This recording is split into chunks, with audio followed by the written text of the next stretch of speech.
Hello, I'm Ollie and this is Criminolly, where I talk about crime, pulp, horror, that kind of thing. Today, lots of crime and lots of horror.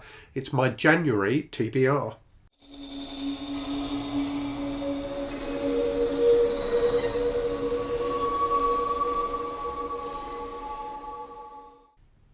So you may have seen I put up a video recently of 50 books that I intend to read before I'm 50. I'm 50 in April, so I haven't got very long.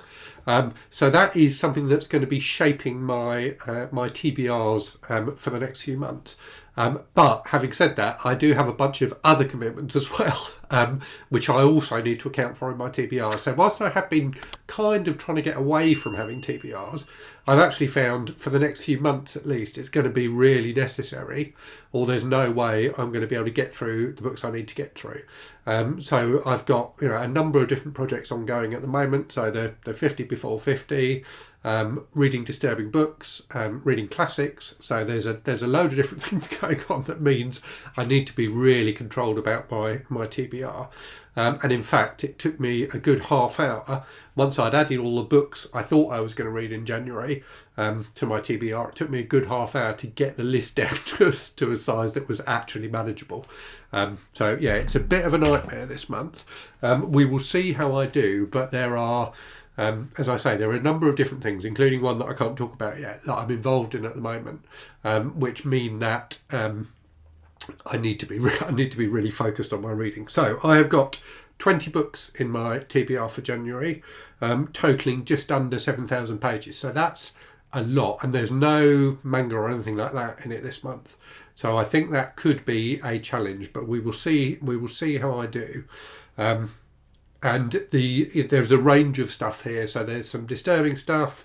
There's at least one classic, and there is there's a couple of Patricia Highsmith books. So I'm doing a read along all year with Anne Novella of all of Patricia Highsmith's novels, and some disturbing stuff as well. So anyway, let me go through the list with you. So I'll start off with a couple of buddy reads that I'm going to be doing. And this is a book that is also on my 50 before 50 list. So Bomber by Len Deisghton, his novel about a RAF bomber crew during the Second World War, and the impact of their bombings, on German civilians. So it's supposed to be a really interesting and detailed book. So I'm doing a buddy read of this with DDB, who's a long-time subscriber. So really looking forward to this. We were supposed to do it a few months ago, and I completely failed to. So apologies again for that, DDB. Hopefully we'll get into it in January.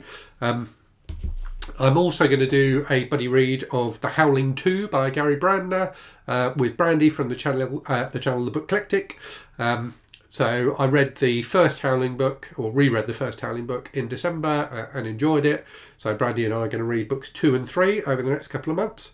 And then for the birth year book tag reading group, which I run on my Discord server, we're going to be reading Life, the Universe and Everything by Douglas Adams. So this isn't technically a book that was chosen by anybody as their favourite birth year book when they did my birth year book tag. But the first two books in the Hitchhiker's Guide to the Galaxy series were, and the fourth book was, so we're just going to read the first four.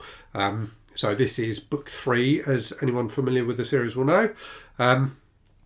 Next up, another kind of group read. So this is Gone to See the Riverman by Kristopher Triana, which is so Kelsey from Simon Slashers is hosting a group read of that on her Discord. It's a book I've been meaning to read for a while, and it's also kind of on my extended disturbing books list. It's supposed to be quite hard to take. So interested to read that, and looking forward to doing it as a buddy read as well, or a group read. Then from the classics list, we've got The Adventures of Sherlock Holmes. So I've read the first two Sherlock Holmes novels. This chronologically is next, so this is a short story collection. So I'm really looking forward to reading some Holmes short stories. I find that the novels can feel a bit stretched out, so looking forward to reading what I think will be, or I hope will be, a more focused Sherlock Holmes experience in some of the short stories. After that, another one from my 50 before 50 list. So A Psalm for the World Built by Becky Chambers. So the first in her Monk and Robot series. So that's just quite short. It's about 150 pages. But looking forward to that. Really, really like Becky Chambers' work. After that, another one from the 50 before 50 list. So In a Lonely Place by Dorothy B. Hughes, a kind of classic noir from, I can't remember if it came out in the 40s or 50s. I might be completely wrong, but quite old anyway. And famously filmed with Humphrey Bogart. So supposed to be a fantastic noir. Never read any Dorothy B. Hughes, so really looking forward to that. And then we have the first two of the Patricia Highsmith books that I'm reading with Anne Novella. So Highsmith wrote, the number of books Highsmith wrote means that we need to read about 2 a month, roughly. So the first two are Strangers on a Train, which I have read before, but which is fantastic. So looking forward to rereading that. Famously filmed by Hitchcock. And then The Price of Salt, which was originally published under a pseudonym, and I completely forget now what the pseudonym was, so apologies for that, and was fairly recently filmed as Carol, and indeed now the paperback version of it is titled Carol. So I've got that on order from the library, so not one I'll be able to count towards my Read What You Own challenge, but needed to get it in order to do this buddy read, so looking forward to that as well. Next up then, from the Disturbing Books list, and again this is also on my 50 before 50 list, Hogg by Samuel R. Delany, which is supposed to be one of the most troubling and difficult to read books in existence. So we'll see how I get on with that. I may read it a little bit at a time through the month. We'll see. And then another one from my Disturbing Books list, which I've forgot to get out and put on the stack, is The Room by Hubert Selby Jr. So I've never read any Hubert Selby Jr. I've always meant to. This is supposed to be really good, so looking forward to digging into that. Next we have 5 books by the same author. These are for the project I mentioned, which I can't really go into details of yet, but all will become apparent fairly soon. This is from the books from the Odd Thomas series by D.R. Koontz. So I read the first couple in December, and indeed I'm reading the third one at the moment, so may well finish that before the start of January.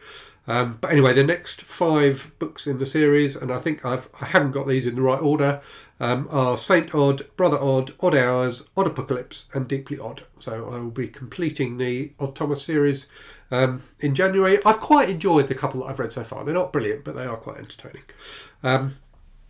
Next then we have a couple of Stephen King books. So I really want to work through the Stephen King books I haven't read yet, of which there are a fair few. I've read the vast majority of his books, but he writes so many that there are always more coming out that I haven't read. So I've got the Institute to read, and also Dr. Sleep. So looking forward to both of those. Next we have a book which I've got 2 paper copies of, but I can't find them. I thought they were on my shelves, but I think they must be in the attic. And that's The Girl with All the Gifts by M.R. Carey. So another book that I've meant to read for ages. Haven't read the book, haven't seen the film, but it's a book a lot of people talk about. It's supposed to be really good, so I'm going to give that one a try this month. As I say, having 2 copies of it feels like I really ought to get to it. And then finally, this one, which is a new release. I think this is a 2022 release, which I got out of the library for this project I'm working on, and that is Hidden Pictures by Jason Rekulak. So this has very good reviews, but I know nothing about it other than the fact it's supposed to be quite good. It sounds to me like it may be as much a thriller as a horror novel, but yeah, looking forward to giving that a try anyway. Okay, time for a random book from the shelves. So this is one I've had for probably the best part of a year. And I really do need to get to at some point. So this is Juan from the channel Played by Visions, his favourite novel, which he recommended on the channel a while ago, and I immediately went out and bought it and then haven't read it. And that is Pedro Paroma by Juan Rulfo, who's a very famous Mexican novelist. So it's supposed to be really excellent. I think it's about a young man's kind of journey to discover more about his father. But yeah, definitely one I need to get to at some point. So 20 books for me to get through in January. We will see whether I manage to do it or not. Let me know if you've read any of them and what you thought of them. Let me know what you're going to be reading in January. Hope you have a fantastic New Year's Eve. And 2023 is a wonderful year for you. And as always, thank you very, very much for watching. I really do appreciate your views, your likes, your comments, everything. And yes, hope you're safe and well out there. Hope you're reading good stuff. And I'll speak to you again very soon. Cheerio.